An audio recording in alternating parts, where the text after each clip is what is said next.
Hey guys, welcome back to the channel. Today we're going to do something a little bit different. Instead of watching anime, we're going to watch YouTube.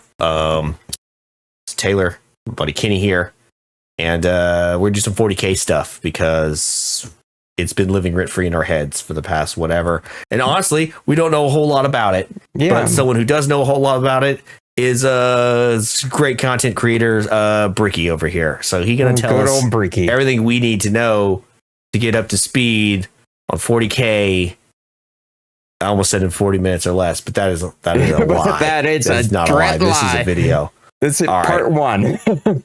Yeah. Video series. So we need to learn. We need to go to school. I want to learn how to play 40k. I need to know.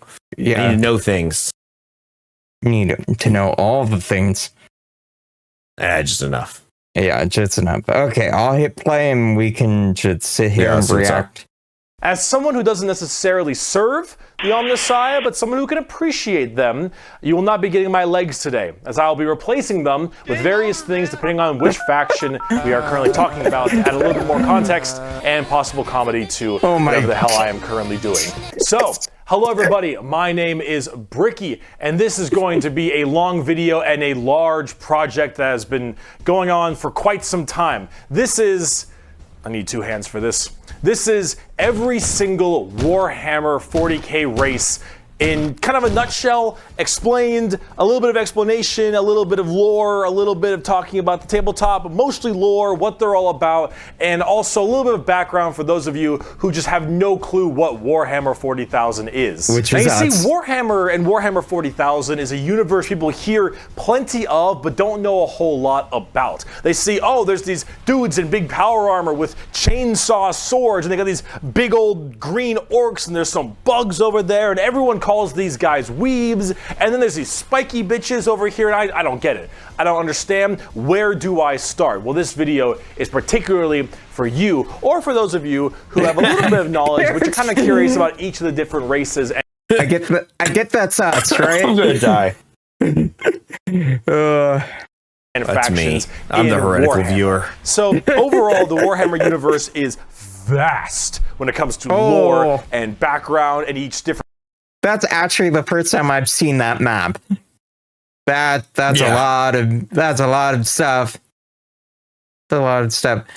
For reference, I've played Space Marine and Dawn of War series. Taylor, I've done none of that. Taylor's none of that. So I think they look cool. I think that I mean, okay, lie. I played Warhammer fantasy stuff. I played Warhammer, was it Age of Reckoning? Whatever it was called. Yeah, I didn't even play Age of Reckoning. It was great. Yeah. I had a black orc. I yelled at people. Fantastic. But I never did any 40k stuff. Yeah. Other than I've seen the statue of the Space Marine at the Games Workshop in the mall. Oh, okay. Yeah, I'm more of the space fancy. It's sci-fi. Back when people used to go to malls. Yeah. Those don't exist anymore. Yeah, they do. You just have to wear your bulletproof vest when you go there. At least the one by my house. Okay. Moving on. Different faction is so different with the things that they believe in, and some are human, some are transhuman, like where they all have all these crazy ass electronics on them. You've got aliens and you've got the chaos factions, and there's so much to entail that I decided to embark on this project to tell you what each and every single one of them is about. That sounds like what the a Warhammer Space Jam universe team is about as well. Yeah, it does. Give at least a little bit of an intro to this extremely bloated but very, very enjoyable world that I and many others partake in. So I will be explaining every single faction in the Warhammer 40k universe, at least all the factions you can play as, and some smaller factions here and there. I will not be discussing absolutely everything in it because that is a little bit much, and I'm not going to go too mega deep into the lore. I'm going to give you a pretty solid overview of each of the different factions and have you learn a little bit about them, and we'll discuss a little bit of the tabletop as well in case you are curious about that. But for this episode entirely, we are discussing the Imperium of Man, because that takes up a fat chunk of Warhammer lore. Oh, boo-hoo! What is Warhammer 40,000? Well, the 40,000 starts off is the year 40,000. The 41st millennium, that's where it takes place, is in the year 40,000, 41,000 AD. You're already more knowledgeable. Let me read you a quote, first of many quotes in this video. It is the 41st millennium. For more than 100 years, the Emperor has sat immobile on the golden throne of Earth. He is the master of mankind by the will of the gods, and master of 1,000,000 worlds by the might of his inexhaustible armies. He is a rotting carcass, writhing invisibly with power from the dark age of technology. He is the carrion lord of the Imperium, for whom 1,000 souls are sacrificed every day so that he may never truly die.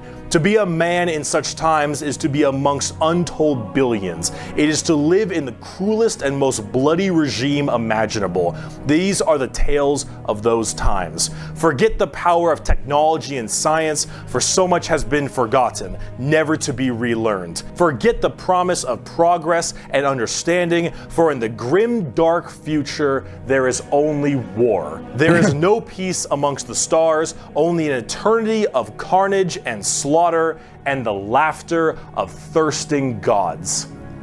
Everything blows. Everything blows fucking hard.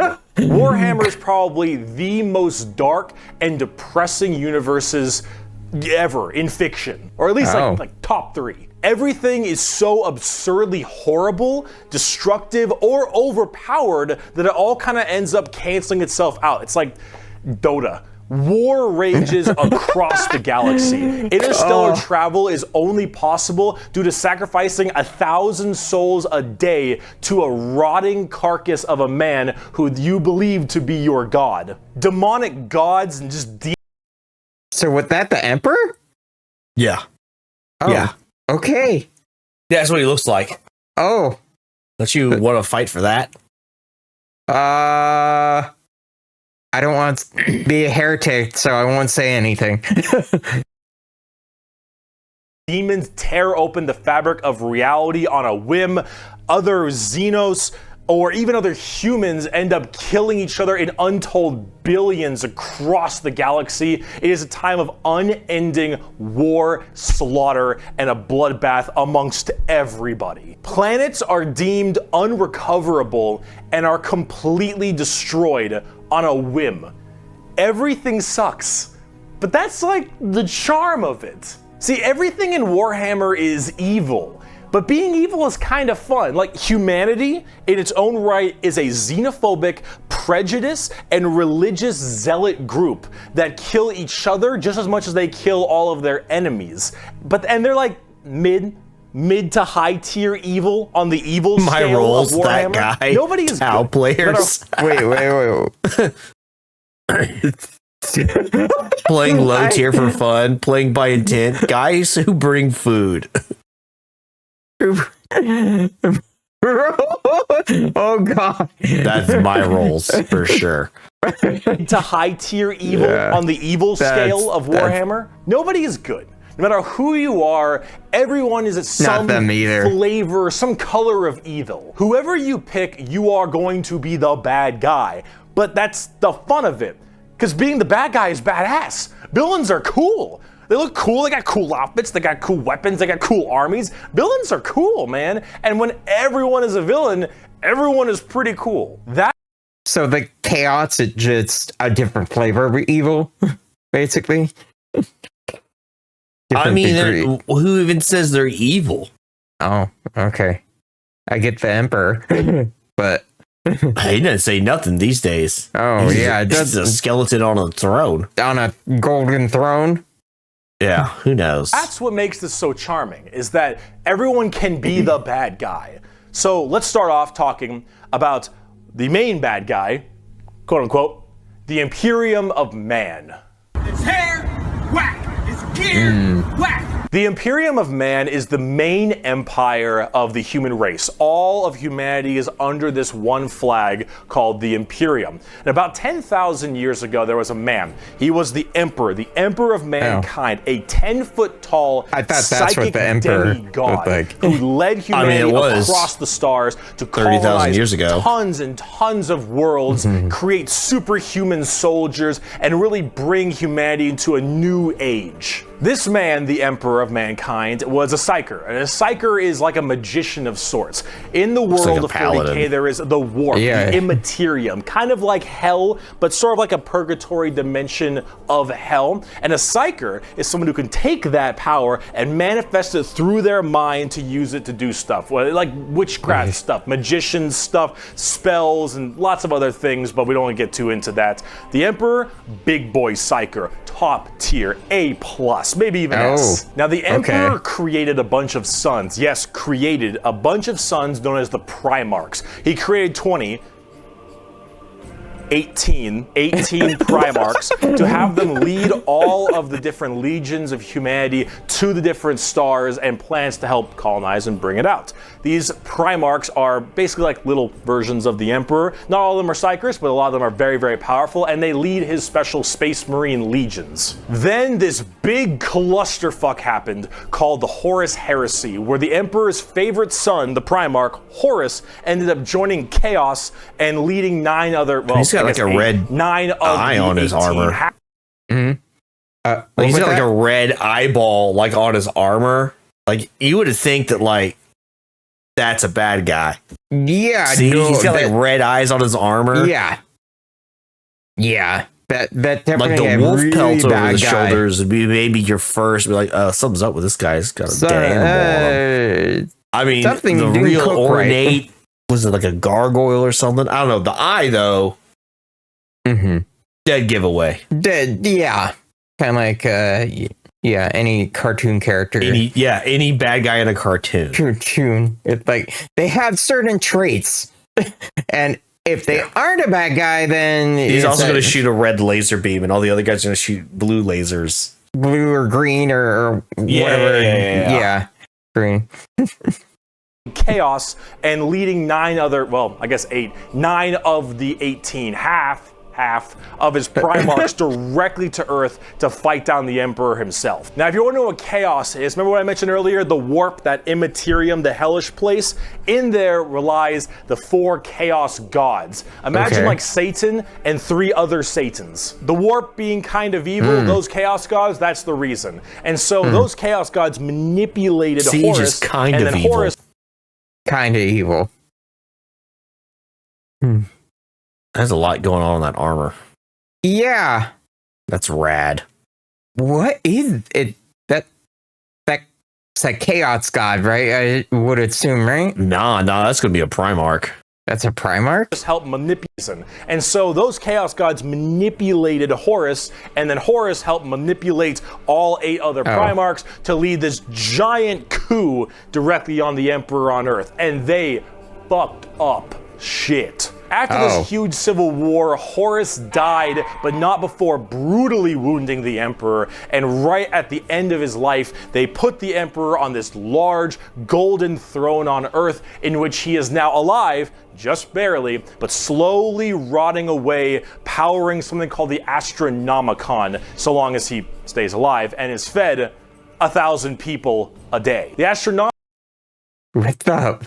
Whoa! To keep that's pretty extreme.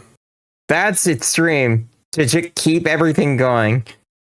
Holy crap. I mean, you probably just harvest them from like prisons or something, right? Like, I mean, yeah. Just go and like pick them all up and then put them in a Blendtec blender. Yeah. And get the souls out. Yeah. Put it in like an IV drip or something. I don't know how they do that. Maybe like a soul coin. I don't know. Oh yeah. They put it like they had to put like you like for a continue, put in 1,000 coins and then hit like one up. You hit start, and then it powers the whole like universe. It's just a big arcade machine. Yep. Yeah, like feed me a coin of 1,000 souls.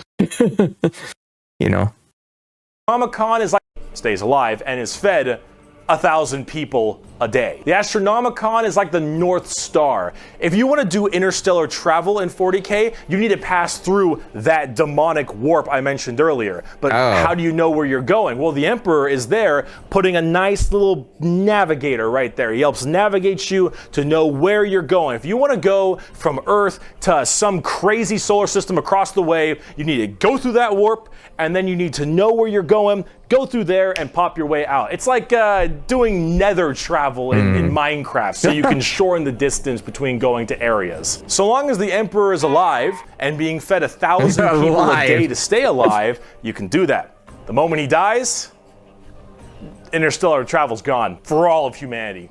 You're so boned. Now, since the Horus Heresy 10,000 years ago, the Imperium has fallen from grace substantially. All technology has started to dwindle and die. There is now giant fundamental religious extremists that now believe the Emperor of Mankind was a deity, a true living god, which is probably the last thing the Emperor would have wanted to be remembered for. So now you have this thing called the ecclesiarchy, which is this giant church entirely devoted to spreading the good word of the Emperor. He is now the Holy Emperor God, the God Emperor of mankind, and all of the Imperium has taken up worshiping him to the fullest extent and killing anything that isn't humanity in his name. The Imperium has this futuristic gothic tone to it and a hefty religious zealotry to them. If you think anything against the Emperor, that's heresy and you deserve to die. That is called being a heretic. Heretics die in 40k. There is no such thing as freedom of religion. There is no such thing as freedom of speech, so long as you are against the Emperor. There is no such thing as any kind of tolerance. Everyone is a religious zealot. Some more than others. It's rich. But no matter what, you preach in that good word. So right now, they have DEI. Like DEI has been like abolished, right? I mean, at this point, yes. in their universe, yes, absolutely. For the Emperor, right? The whole thing. Yeah, the Emperor protects. So essentially, at this point, Emperor ever dies. Basically, they can't travel through the warp anymore. Can't travel. Can't go anywhere. We're boned. Did you ever see that movie Event Horizon? It's older. I don't think so. No, but I've been seeing a lot of movies. Lawrence Fishburne, was it Sam Neill, the Dr. Grant from Jurassic Park? Yeah, they're in it. It's like 40k. It's like they have this ship that folds like space, and then it goes through it. On itself.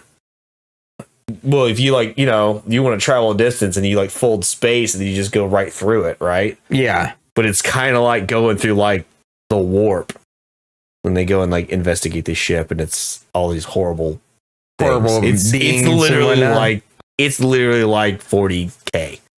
Just watch it. It's awesome. Oh yeah. So essentially, but my analogy is now worthless. Oh, it's like the movie Event Horizon. Okay. Or Event Horizon's like this, and you haven't seen it, so yeah. But made sense, I guess. So they haven't really. They don't have a backup plan, do they? If the Emperor, no, I don't think they do. I don't know if they do or not. Yeah, I mean, maybe someone's gonna have to figure out how to do what he does. Space travel, and I assume it has to do with him being like the top psyker. Yeah, and maybe they just get a whole bunch of psychers, and then instead of having like him be the navigation computer, if you get a whole bunch of lesser psychers together in like a like a stack, like a server stack. Yeah. Didn't they have like hook them all together and get the brain power of like 1,000 psychers? Yeah. I don't know. Maybe we got to scale up. Yeah, scale up. But did they use like human brains in like Dune to like navigate stuff and whatnot? Or maybe I'm getting too many sci-fi. Yeah, stuff. yeah. They had to do like that's like the whole thing about the spice, right? Yeah, I believe so. It's been a little bit, been like a year I'm and a gonna half. lie, I've since only seen the original like Doom, whatever on VHS. Oh, I've seen that version too, but yeah, it's been like 30 years. The new one's very good. It's long, but very good. I mean, the old one was on like 4 VHS tapes. Jesus.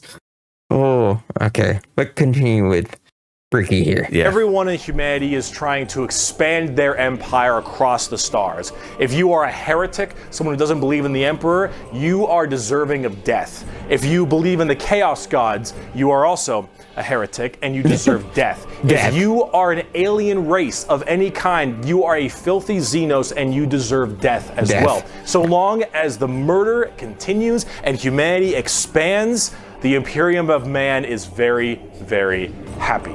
However, the largest fighting force of this Imperium is my personal favorite faction, and the first faction we will discuss, the Astra Militarum, or also known as the Imperial Guard. Pretty shit now, man!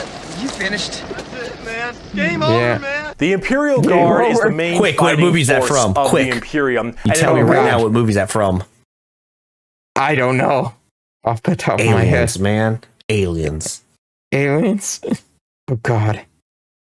I can't believe didn't get that one. I've seen Aliens.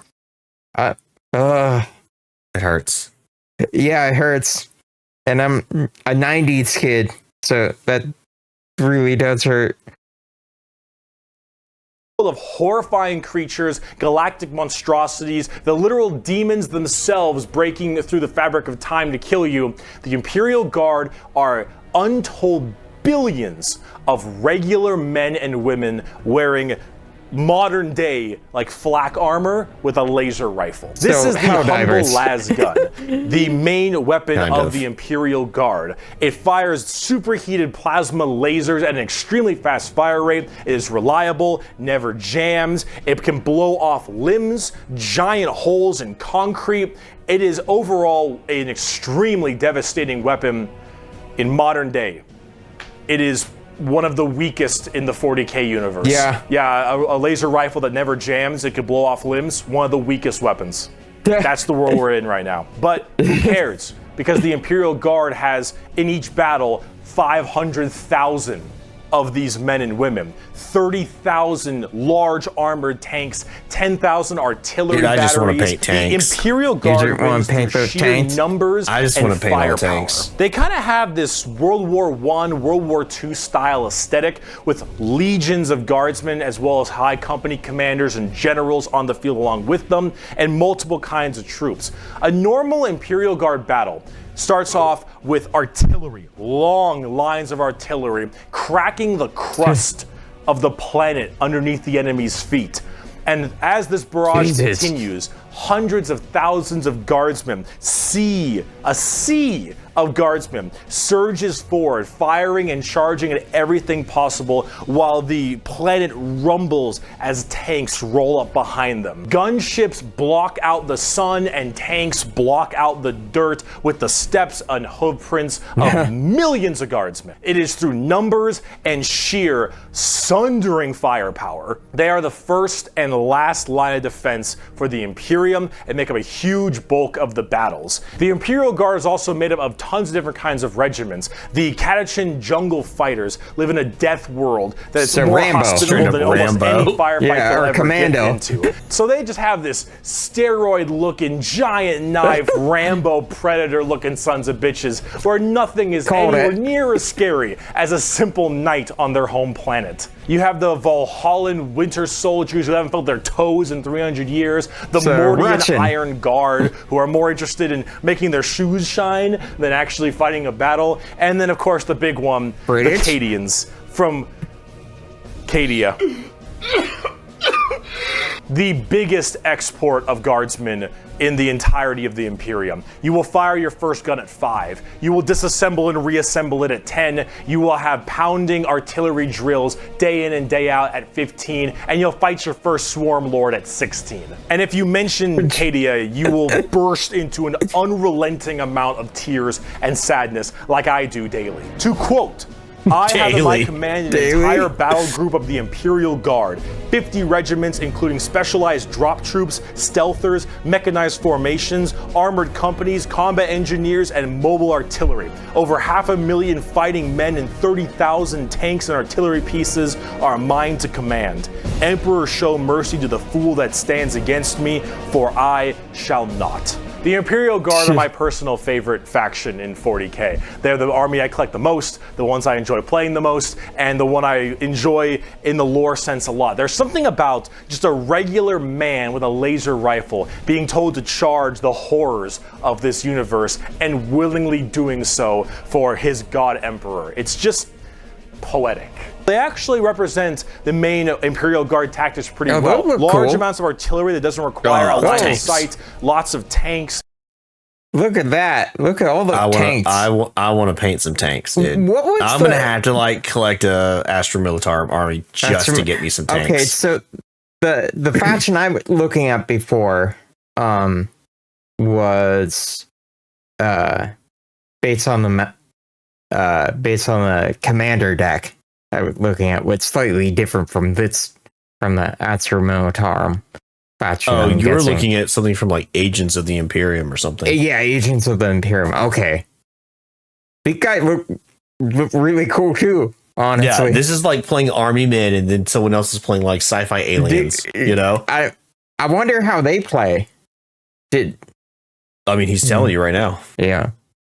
Tons of infantry, drop troops, and gunships. Yeah. Overall, they're pretty similar to how they sound, though a little bit expensive to collect, unfortunately. And they don't hit a lot. They have a bit of a bad aim, but you don't really care because you're just drowning them in shots. So it's a horde army. If you want more accurate fire and specialization, we can move on to talk about Space Marines.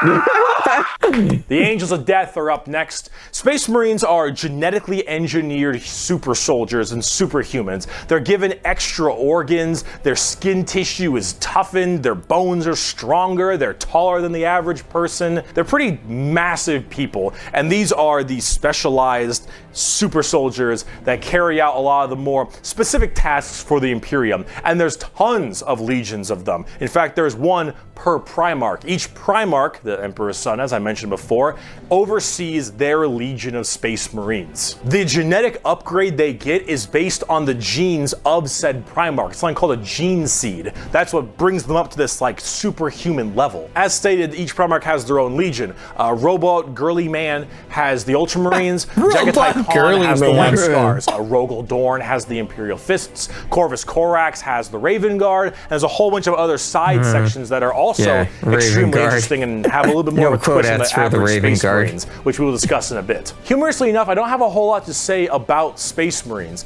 They're superhumanly fast. In fact, it's been said that nothing that large should move that quick. These men in power armor moving at blazing fast speeds. Their reflexes are faster, their skin is tougher. They are overall just extremely powerful soldiers. In fact, where they differ comes down to which Space Marine Legion we're talking about. For instance, the Ultramarines done by Robot Gilliman are the main blue boys, strong in almost every way, the jack of all trades kind of group that are a little bit too strong, and that's a lore problem, but the White Scars by Jagatai Khan are all about speed freaks, go fast. We're talking attack bikes, we're talking land speeders. You want to go in quick, you want to hit them hard, you want them to be swarming around like buzzflies, buzz saws, with the speed of buzz saws. Fuck you, Pale King. Salamanders love fire. Fire in the forge, fire in battle. Flamers, melta-guns, multi-meltas. Just so long as something can be burning, that's big. And they're also actually some of the nicest of the Space Marines. A lot of Space Marines have this kind of like holier-than-thou thing because of their genetic strength. However, the Salamanders tend to put human lives above the lives of themselves, which is actually rather rare. They're also all black, but not like just regular black, like 2 a.m. line at a White Castle. Black, like they have a charcoal, dark, ashy exterior and blazing red eyes. Apparently something about living on their home planet of Nocturne, which I don't know if that makes much sense, but who cares? This is like fantasy land anyway. Overall, salamanders are actually one of my personal favorite legions because they're just really cool. They're fun to play as because of all their flamer weapons, and they have a nice, like, more heartwarming lore as opposed to being super evil like everyone else is. Oh my god, we're not even a quarter of the way through the Space Marine legions. Imperial Fists believe in the power of the siege and defensive positions.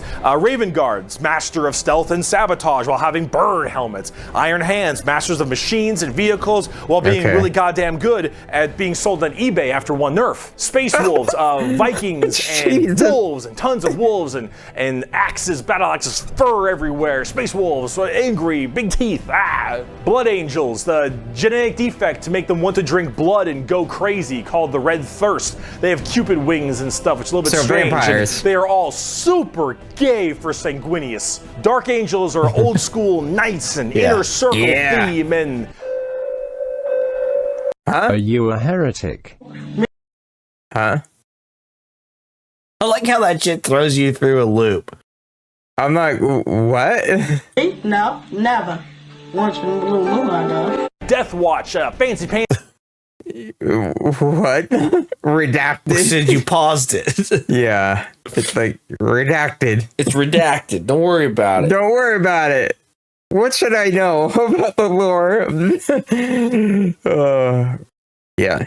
Fancy anti-Xenos group that nobody plays because Death Watch and they look cool though, but no one plays them. I don't know about Death Watch. They're there though. Black Templars for the people who, if you haven't prayed at least 3 times a day, you're gonna start praying out that airlock. And I'm sure there's some other chapters I may have missed as well, like Crimson Fists and stuff. But those are the main ones right here. Here. Quote from the Emperor himself. They shall be my finest warriors, these men who give of themselves to me. Like clay I shall mold them, and in the furnace of war I shall forge them. They shall be of iron will and steely sinew. In great armor I shall clad them, and with the mightiest weapons shall they be armed. They will be untouched by plague or disease, no sickness shall blight them. They shall have such tactics, strategies, and machines that no foe will best them in battle. They are my bulwark against the terror. They are my defenders of humanity. They are my space marines, and they shall know no fear. And on the tabletop, they fuck. Oh, they fuck hard. As of making this video, Space Marines are laughably strong. That might change at some point, but overall, Space Marines just have it's like a Swiss Army knife. A tool for anything you need, except it's like a gold-plated Swiss Army knife. It is extremely strong. If you are actually getting into the tabletop of Warhammer, Space Marines are a great start. Also, whatever gameplay style you have, whether you want to be sit back with long range and heavy weaponry, go fast and run in, or even just full melee, all of these options are totally there for you. Space Marines are super badass. But unfortunately, it's time we start praying to our new god, the 2011 Honda Civic. So is it any wonder people are afraid of technology? Technology! The Adeptus Mechanicus.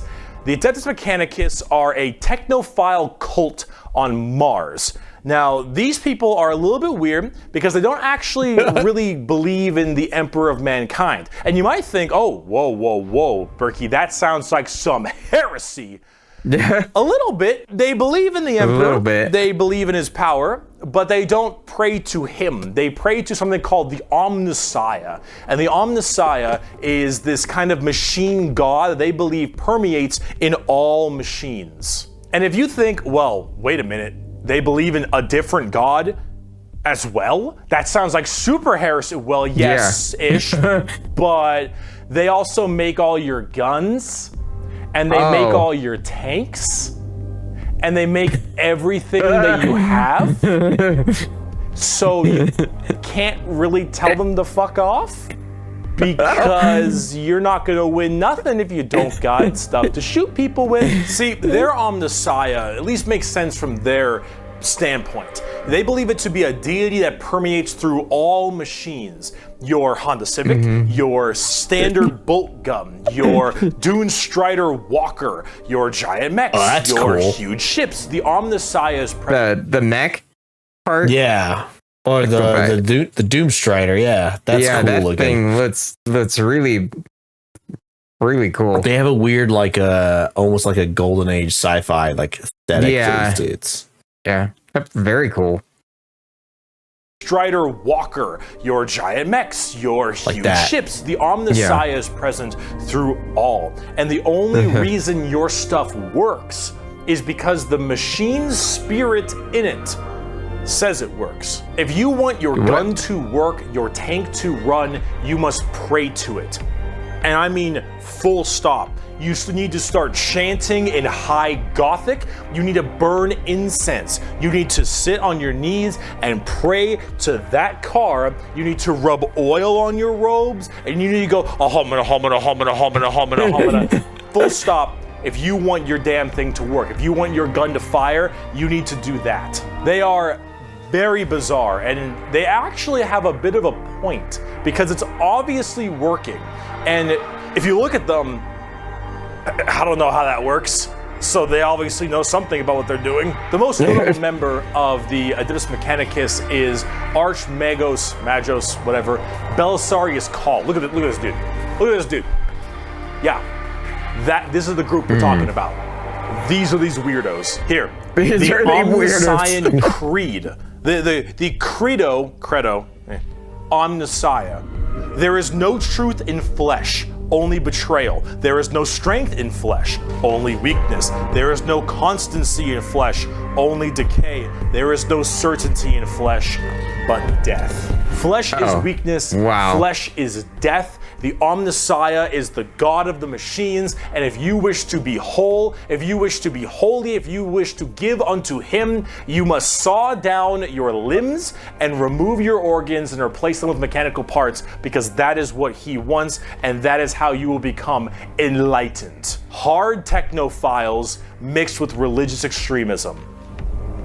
Adeptus Mechanicus. Now, for their army side of things, they are with the Scutari. The Scutari operate with very bizarre weaponry and lots of different kinds of vehicles, tanks, and different people in between. They're very weird, but they have extremely wacky and enjoyable, and in fact, quite effective, both in the real game and in the lore, weaponry and gear. Overall, as an army on the tabletop, they're very weird and have a whole bunch of different shenanigans, but if you like kind of that quirky, wacky tech. That looks really cool.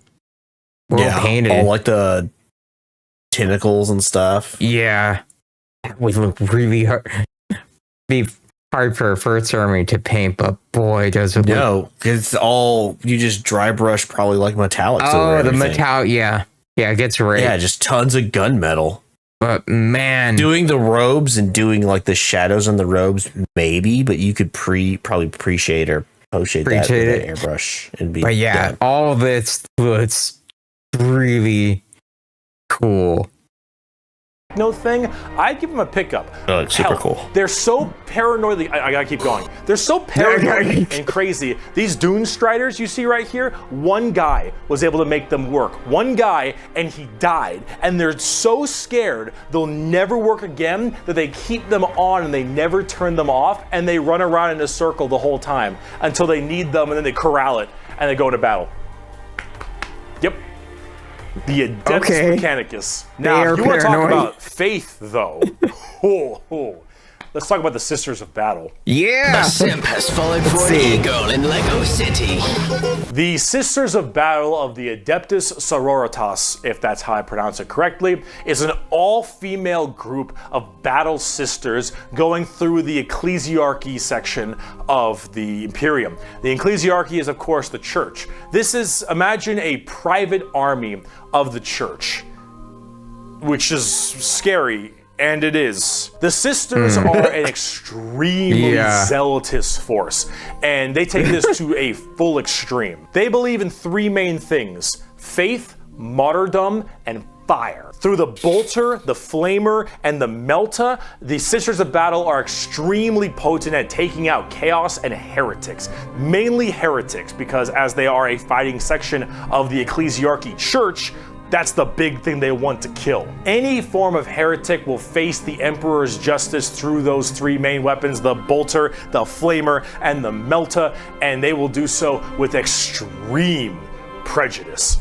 Literally. They are the closest things we have to nuns in space. And I'm talking Nuns in hardcore nuns. They carry holy fire on their backs. They have holy books and sigils all across their armor. Their main battle tank is a fucking pipe organ missile launcher. They have Hell yeah. So cool.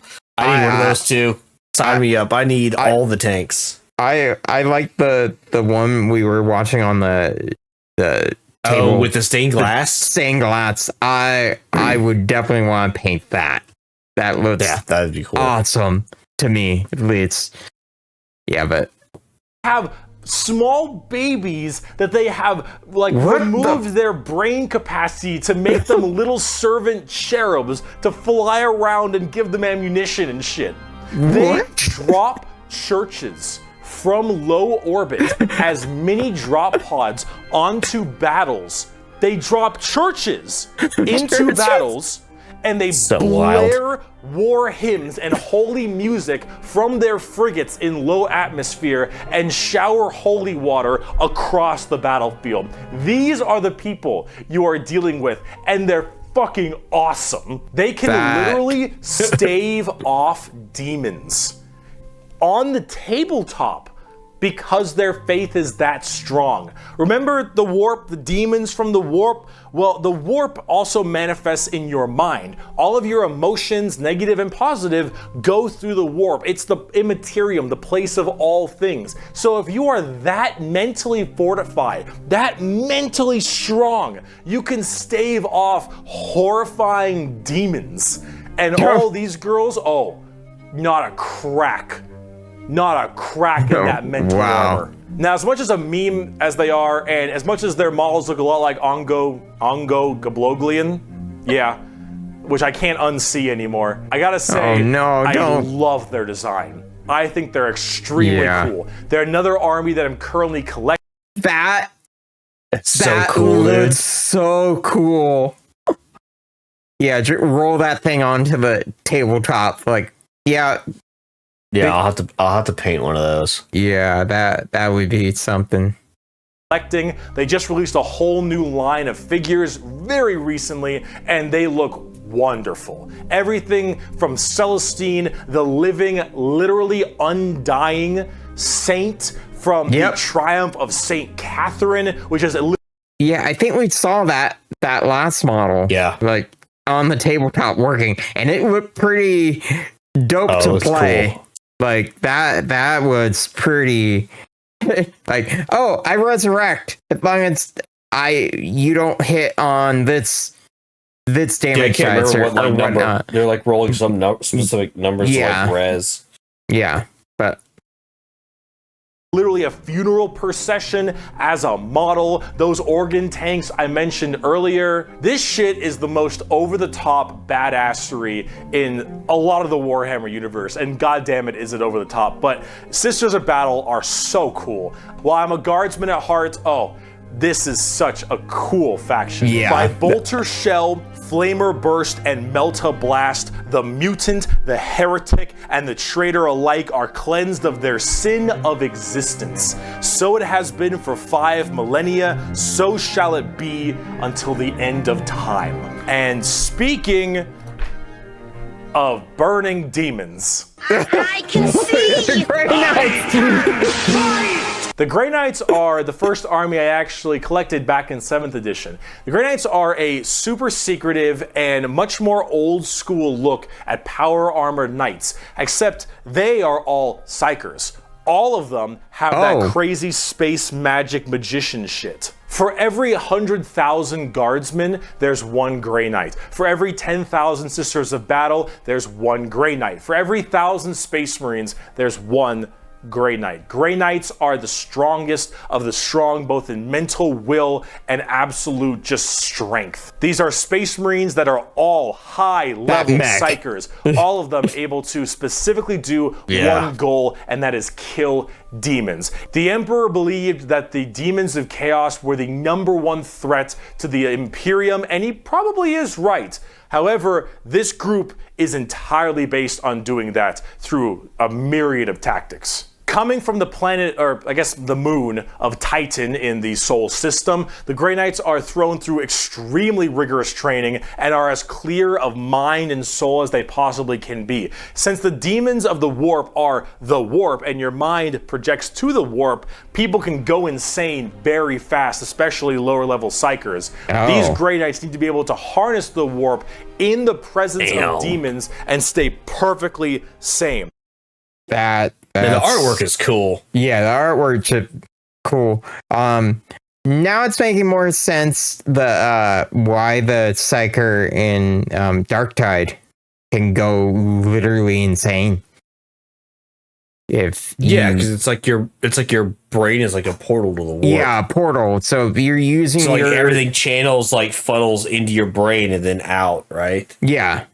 But the warp can corrupt you. Yeah.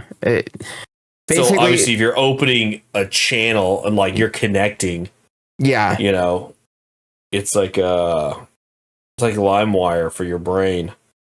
Yeah, you're opening just downloading everything from the warp, just grabbing everything indiscriminately. You're gonna get corrupted. Yeah, you have no VPN when you're using the warp. No VPN, no antivirus. No antivirus. But these dudes, these Grey Knights, are running. They're got hardened security, Yeah, you're not breaking their mind. Yeah, exactly. Yeah, that's actually cool. Because basically the Psyker in Darktide plays like Sienna. It's a Sienna. Yeah, you overheat and explode. But it's a cool lure reason. Why? Now I understand. That's really cool. That said, my understanding, regular people can get corrupted as well. It's just if you're a psyker, now you're you have an actual link back to the warp. So a regular person can get corrupted, but now a psyker can get hella corrupted. Yeah, because they're channeling. They're constantly using it to do what they're. Well, I don't know if they are constantly using it or not, but I don't know if it's on all the time. I guess that's what I'm saying. But if you tap into that power, you might tap into some bad mojo that you shouldn't be touching, Yeah. For sure. And I don't know, maybe stuff sneaks in unconsciously too. It just starts messing with people's brains. I mean, probably. I don't know. Grey Knights, it's not like they'll fix the problem though. Yeah, you just send in Grey Knights. Yeah, they'll fix everything. Yeah, not like they're gonna kill everything. Yeah, right. They'll fix it. Well, I mean, yeah. One of their characters, one of my favorite characters, is named Castellan Crow. He has a demon blade, the black blade of Mahamahama. And he has to have it on him because it tempts everyone nearby, constantly beckoning them. Use my power, use my strength, suck my penis, whatever the possibility. And so he has to keep it on the One Ring all the time as this thing whispers to him consistently. And he has to stave it off forever, being alone in his chambers or on the battlefield, because anyone who gets too close to it might be tempted a little too hard. He is that pure of heart and mind, and all the characters in the Grey Knights are basically like that. The only issue is that the Grey Knights have a scorched earth policy, more ways than one. If they're fighting demons, demons corrupt and make people crazy.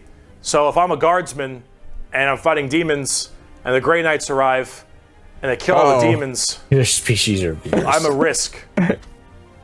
And so guess who's not making it out of there? On the tabletop, they're very strike fast, strike hard kind of people. They teleport all around the place. They are fast strike groups, small amounts of models because they're so dang strong. You only have so many characters, but with it, you get in there, you're very tough, very tanky, you hit really hard, and you try to bounce around the battlefield quickly. But You don't have numbers, and so every dead Grey Knight hits really damn hard. They're fun, though, if you like that kind of fast-striking kind of army. Oh, and also, Caldor Drago is a thing. We're not even going to get into Caldor Drago. All right, that is, oh my goodness gracious. That's another I am video. The hammer. I am the mail about his fist. I am the spear in his hand. Though we are lost, I am the shield on his arm. I am the flight of his arrows. I am the hammer. I am the sword. I am the shield. I am a soldier at the battle at the end of time. Grey Knights are pretty hardcore. They are as holy as you can get for a Space Marine. If you like Space Marines and you want to, you know that they're holy enough, you want to be holier? Grey Knights. Grey Knights. And you want to be holier and big. Let's talk Imperial Knights. Oh, what the Do you hell like is that? gigantic walkers the size of homes or medium-sized buildings? Do you want to kill heretics, but you want to kill like 40 of them per turn? Do you want a gigantic old-school knight noble house style of walkers with giant chainsaw arms? Then you got Imperial Knights. Yes. Imperial Knights, it's not a whole lot to talk about them because they're just gigantic walkers, but they have this old-school like house feel to them, like literally like they're houses. Each Imperial Knight comes from a house, and each of them act in their own special way. These behemoth of walkers also destroy almost everything in their path, killing full swaths of squads in a couple shots, stepping on legions of troops. Like, these things do not mess around, and they look so cool. Imperial Knights and Chaos Knights, actually, for that matter, don't have a whole lot to discuss. They're just super big, heavy walkers, and they look different depending on your house or chaos god you currently believe in. And overall, these things are just really cool if you want to murder everything in your path. They're the big, scary, big unit of Warhammer, and if you want to collect them, go to town. They make for a great painting project, too. Yeah. Getting more back down to earth. Let's talk. So that's the I wonder how many points those things are worth in like your army. Probably Most of it. yeah, You just most park of it in the middle of the table and just let it go to town. Like it's a 500 point, like it's a 500 straight up. I mean, pretty big. Mike was talking about like he wanted one of those things. And, like we looked at the price. Yeah, Dude, the price of those kits is like they're like over $1,000. A grand? A grand? More. They're more. And and it doesn't come with everything. It only comes with like the torso and the legs. It doesn't come with like the arms or anything. Okay, where do you have to get buy all that? that separate. You just buy it all separate so that you can like build, you know, like I want a Gatling gun arm or a chainsaw arm or whatever. And then I think there's other armor pieces. Okay, well, I guess it's wild. It's absolutely wild. I'm never doing that then. Make it that way too expensive for my blood. They're cool. 3D printer. Yeah, I know. I have all the files. Oh, okay. A little bit different, a little more gold. Oh, If guardsmen are regular custodians. soldiers, Space Marines are super soldiers, Grey Knights are super soldiers, the Adeptus Custodes are super soldiers cubed. The Adeptus Custodes are the third major army I own. I know, 3 armies. I know, I got carried away, okay, but that's all. I only have 3, okay? Okay, Bricky. Okay. They are our final brand of Space Marines, but these ones are super special. Okay, if a guardsman is 6 foot, a Space Marine is 7 feet, a custodian is 8 feet. These are the giant defenders of Holy Terra, which is also Earth. Earth is Terra, Terra themselves. These are the people that literally guard the Emperor's throne room, hence custodies. These boys protect the Emperor's throne room at all times and are literally like handcrafted people. They're not humans brought up by a gene seer or something. These are all handcrafted super soldiers. I think from a tube. These behemoth of men are like 8 feet, 8.5 feet tall and functionally immortal. They stand still, spear in hand for hundreds of years without the need to sleep and barely even the need to eat, watching over the throne room and every other area of Holy Terra for their entire purpose in life. And oh my lord, are they terrifying. These custodians put Space Marines to shame. If you liked your super soldiers, these are your super mega soldiers. One of these men can take on probably 3 Space Marines and most likely win. There are many different groups of custodians as well, like the Solar Watch, crazy. Or there's also one of my personal favorite, the Aquilon Shield. The Aquilon Shield go out to seemingly unimportant individuals and protect them because they believe that they are going to be doing something very important in their lives. For instance, let's say a regular guardsman gets the protection of this giant 8.5-foot tall golden god because that guardsman will end up becoming a general one day or something of that nature. The custodians work in mysterious ways and are almost always outnumbered but never outmatched. These people are pretty horrifying, both on the tabletop as well as in the lore. There are very few of them, however, and there's actually an extremely small amount of them. That's a cool paint kind of job. the point. That's an awesome paint job. I like the shadowing around like the armor pieces. Like it, and I gives think it some extra depth. Yeah, it looks like they actually like have worn gold in places. Like it's like worn and I wouldn't weathered. be surprised if they a little chipped it or bit, something. like right here near the knee pads, it looks like it's like a little worn near the torso. Oh, for sure. Yeah, that's got a good weathering on it. Yeah, that's what stands out to me anyway. You know, it's very cool. Kind of looks like almost like the gold leaf in like framing on older antique frames. That's why that's a really good paint job to do that. I applaud this artist. There's only so many of these people that can have war gear this strong, weapons this powerful, and training this good. And the custodians have all 3 of it. For 100 years, I stood my watch amidst the somber shadows of the Sanctum Imperialis. I was still as a statue, but always ready, always attuned to dangers unseen. Days, months, years passed by in a frenzied blur beyond those walls, yet within, little moved and nothing changed. For 100 years, I did not but wait, yet had any threat appeared, I would have struck it down in a heartbeat. For 100 years, I stood my watch, and as it ends, I can tell you this: patience is a weapon. The custodians are the top dogs of the Imperium, and they hurt just that same way. Though I do want to discuss a little bit about the Sisters of Silence before we get out of here, because the Sisters of Silence I also have a few of, and they're really fun, but they don't get enough attention. These kind of bald plume ladies are a whole group of pariahs, are also known as blanks. We'll be referring to them as blanks from now on. So as every mind is somewhat connected to the warp, these blanks are a genetic mutation that has it suppressed heavily. Because of that mind suppression, normal people feel this weird, like, uncomfortable nature when around them. When a Sister of Silence walks past them, you feel ill. You feel just uncomfortable and strange. So most of them don't actually live past childhood, because once they are birthed, they're, well, you know, killed or something at a very young age, because they just emit a horrifying aura. These ladies, however, are guardians of the throne as well for more psychic threats. See, none of the custodians are psychers, so they have a difficult time dealing with major demons and other kinds of psychic phenomena. These sisters are extremely specialized in it, all of them taking a vow of silence as they don't speak, hence the term Sisters of Silence, but they communicate through hand gestures and things of that nature. But if there's a demon issue, if there's any kind of warp-based problem, the sisters are extremely adept at dealing with them, thanks to their blank gene. They normally work a lot of time with the custodians because they have to deal with both kinds of threats, but they're not represented that way on the tabletop. In fact, they only have like one real model for them, which is very unfortunate. I hope they'll get something new soon, because I think they should really be working together as it is that way in the lore, but hopefully we'll get there soon. But if we're talking about blanks, let's talk assassins. Assassins. Okay.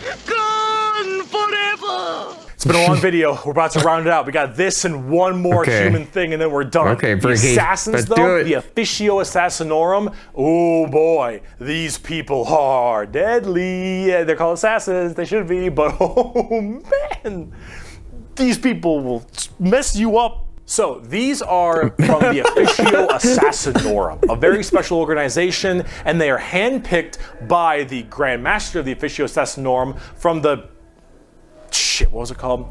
Schola Progenium. It's basically an orphan school. Your parents got murdered by demons or something. You get sent to this, and you get trained to be whatever. Orphan school. Tempestus drop troop, Orphan an school. inquisitor, maybe even. Maybe yeah. you get a blank gene and you get thrown into the Sisters of Silence, or sometimes you just disappear. When you are taken, however, you go to one of 4 temples because the Assassinorum works in the temple style of things. These temples are the Vindicare, Caluxus, Calidus, and Eversor temples. We'll start with the Vindicare. I'm far away. I've been sitting here for 3 weeks. Poof! The Vindicare temple is the main sniper base. I'm not gonna lie, the temple. fact there's no butt stock on the back of that Gigantic rifle bothers me. Bothers you? Oh yeah. Yeah. Right here. Yeah. Rifles for all these assassins. Their whole point is to be able to be in a spot and sit there, eye and scope, for weeks, waiting for their perfect target, taking people out from literal miles away after extremely long time periods. The Vindicare Temple is about precise, perfect aim. There have been reports of Vindicares being able to single out particular body parts from over 2-3 miles away. Temples in the head, the jugular, for instance, and been sitting there after weeks. wild. And when they're ready, take that shot.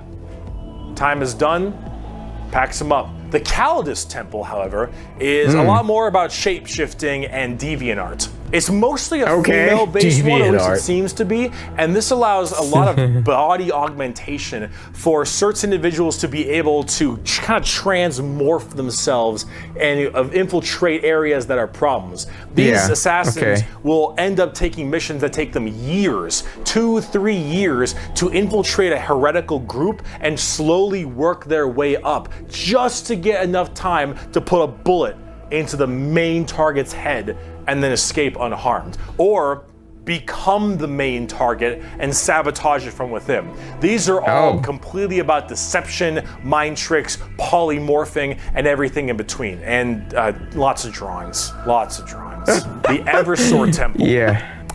Just kind of disturbing one.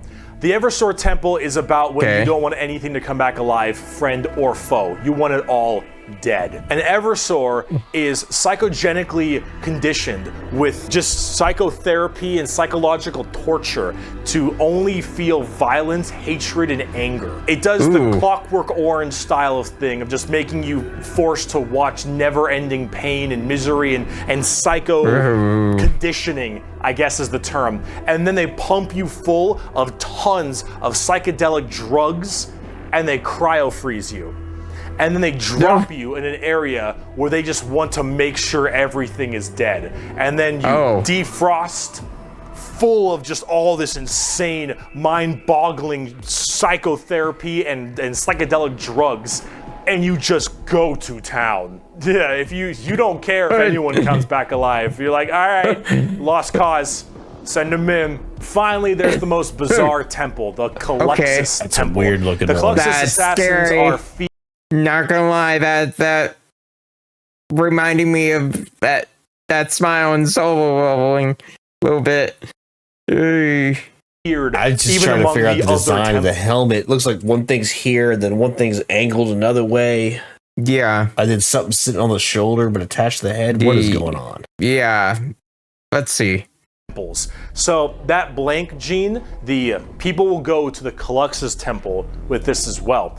And this is where they can harness that to be massively anti-psyker or even just anti-regular people. They're seen with extreme fear and distrust among many, many people. They're described by the Eldar by quote as being pure evil. Imagine that uncomfortable feeling from that blank gene I mentioned, and then imagine them being taught and given equipment to amplify it by 100. If normally regular people feel uncomfortable, now they are basically akin to being a siren wailing directly in your ear. And if you're a psyker, oh no, The sheer presence of a Caluxus assassin is enough for you to tear your skin off. You will rather gouge your eyes out and rip your nails off than even being near this person. The Caluxus assassin is when you want psychers to literally lose their minds, and they will go on their knees and ask you to gun them down because it is a suitable choice over being anywhere near you. The motto of that temple is,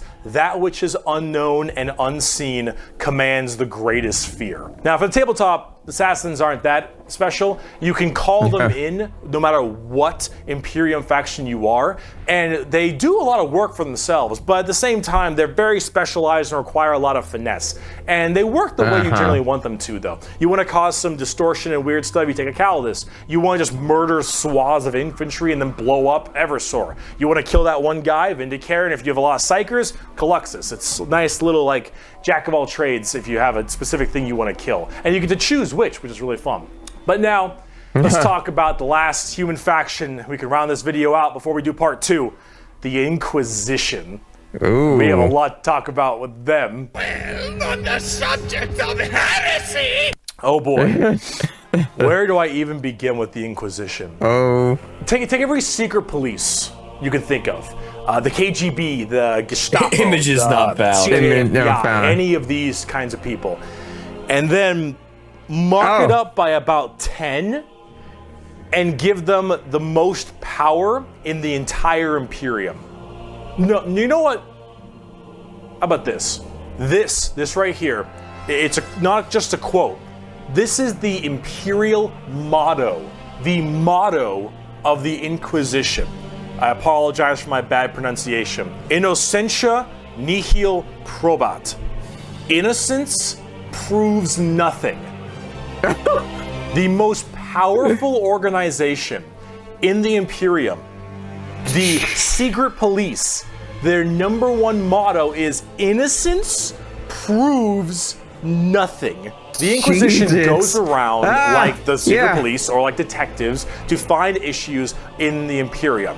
And they have different ordos depending on which one we're talking about. The Ordo Hereticus, the Ordo Xenos, the Ordo Malleus, for instance, and a whole bunch of other ones. Hereticus is obvious, they deal with heretics. Xenos tries to find alien threats, and Malleus is demons. They all have different specializations in what they're trying to go for as this Inquisitor. And that's what they're called, Inquisitors. Each of them, as an Inquisitor, has their own free reign to do as they wish. They may have a ship and a crew, and they go out to find problems and interrogate people a lot. They are above the law in every department. It's over really cool. Space Marines. Now, the Space Marines might argue against them and stuff, and there might be a lot of blowback, but technically they are above them as Inquisitors. They are looking to investigate and figure out coups and cults and demonic incursions and possible Xenos issues like gene stealers or a new threat coming into an area. They're about learning that stuff and actually doing detective work. And memes aside, they're pretty good at it. The Inquisition having all of this power does make them a little bit power hungry and frantic sometimes. And yes, it is still a bad thing, but most of them are pretty good at their job. And they spend a lot of time being very diligent to make sure that all of these leads they follow are proper and correct. They're basically space detectives with just enormous power and sometimes a bit of a power complex. And we haven't even talked about Exterminatus yet. Exterminatus. Exterminatus is deeming a planet unfit to be saved. I deem that this planet is demon infested and taking it back will cost too many resources and is not worth it. I have now committed Exterminatus on this planet. I will now sign this death resources, warrant not of lives, an entire or men. Imperium planet Resources. as it is unfit to take and better to be destroyed Not than really allow worried about those the guardsmen. enemy to hold it. No, purge the demons. Purge the chaos. This can mean saturation bombardment. This can mean cracking the planet's core and breaking it apart. Doesn't matter. Render this planet inhospitable to all life. Yes, the innocence proves nothing people are the only people who can choose this planet must die in its entirety. Yeah, You're playing the villain. Now, it is memed a lot, but most Inquisitors are very rare to do Exterminatus. Exterminatus is a very crazy thing. There's only so many worlds that you don't want to destroy all of them. Now, naturally, with the memes aside, there are some people who are a little bit rough on this one. But most Inquisitors generally don't like to do Exterminatus a ton, but it is an option they have. And it's a crazy option when you think about it. Secret Police Inquisition are unfortunately not represented on the tabletop very much. You generally kind of put one in your army if you feel like it. You have a couple special options there and some side content, but they're not really fleshed out very well, and personally they need a lot more stuff put in there, and they really need a lot more effort put into them, and they're not quite so you can't like really run that as an army. Overall, the Inquisition makes for a lot of the best storytelling as well, because it's a little bit hard to talk about a big story of a whole bunch of Space Marines killing something, right? It's just a big battle story. It's not as interesting. Having that intrigue and that moral dilemma that an Inquisitor has makes for a lot better media. Yeah. And honestly, the more people do it, I think it's better, because then it adds a little more humanity to the Warhammer horrible, horrible grim darkness. And wow, we just finished the humans, all right? Come back for part 2 when we talk about Chaos and Xenos, because we got to talk about the 4 Chaos Gods and all the Chaos Marine Legions, and the Tau, and the Necrons, and the Orcs, and oh boy, we got a lot. I'll see you in part 2. Okay. Wow. That was a lot. That was a lot. It was just, like you said, the human faction is so many like sub factions. Yeah. That's why you can't be like, oh, I'm going to build an army for the tabletop. I'm going to play human. Okay, well, what variant of human? Yeah, so I believe when you were talking about the Death Watch, they fall under the Inquisition, so they would be like, I think you run them like agents. I'm not sure. I'm not sure if you can run a whole. Because in the lore, the Death Watch is just like, I think, a few dudes, like a team, a squad. Yeah, it's like not like an army for the. It's like a team of 3. It's like they send them in as a squad of 3 to clean up. That's the worst of the worst, basically. I think I might want to check out the salamanders after watching this. I like salamanders, but I just like flamethrowers. Yeah, well, flamethrowers sound pretty cool. Yeah, but yeah, I'm still for.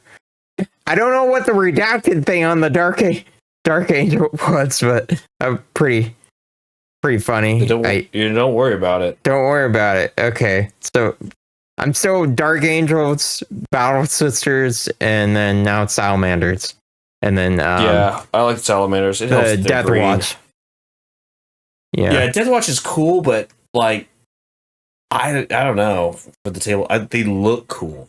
They look cool. But again, since they're not like a chapter, like I don't know how that even. I mean, works. I can always like, I guess faction one that I just like the test their pauldrons. Yeah, exactly. They look super cool. Yeah, so but maybe like I can Latin on their shoulders. Yeah, maybe I can just kind of sneak that in on a pauldron if after I get better. After I mean, that said, there's nothing to say that you just can't paint some Death Watch dudes up just to enjoy them. Yeah. I mean, that too. Yeah. But yeah. All right. I think that's pretty much it. Yeah. Probably should have ate a steak and drank a beer before watching this thing, because this is long. That was a long one, but it was good. It's good to like. I like how he touched on like, hey, on the tabletop they do this. Do this. For which people in our positions who are interested in actually playing on the tabletop who've never done so, it helps quite a bit.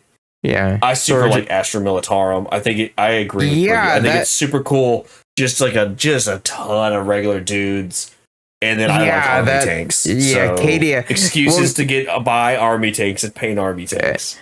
Well, now I understand. In Dark Tide, they have an option to be Acadian. Actually, so an option to cry. Yeah, an option to cry.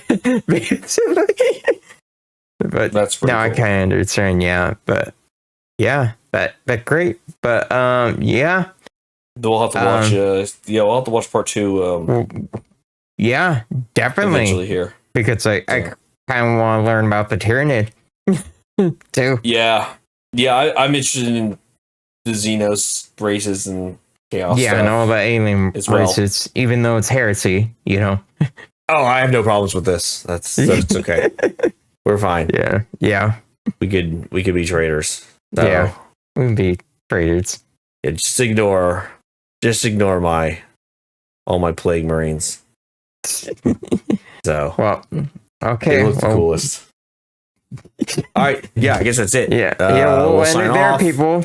Eventually, Thanks we'll for watch part watching. 2. Don't know when. I'd also like to watch. He's got one on the Space Marine chapters. Like going more onto those. Oh, We should going watch more in that one detail. too. Yeah. All the different chapters. Before we commit. You know. And he does have a new re-explained, but it's not complete yet. But we'll have to watch. We'll have to watch that eventually as well. Yeah. For sure. Yeah. I just don't remember if it has any of the tabletop stuff, which is kind of what we're watching this for, because we are again interested in actually handing up some miniatures and playing some combat patrol or something. Yeah, something eventually. Yep. All right, cool, man. That's it. Okay. After this, I'm out. Yeah. Okay. Later, people. Yeah, later. Shut it out. Turn it off.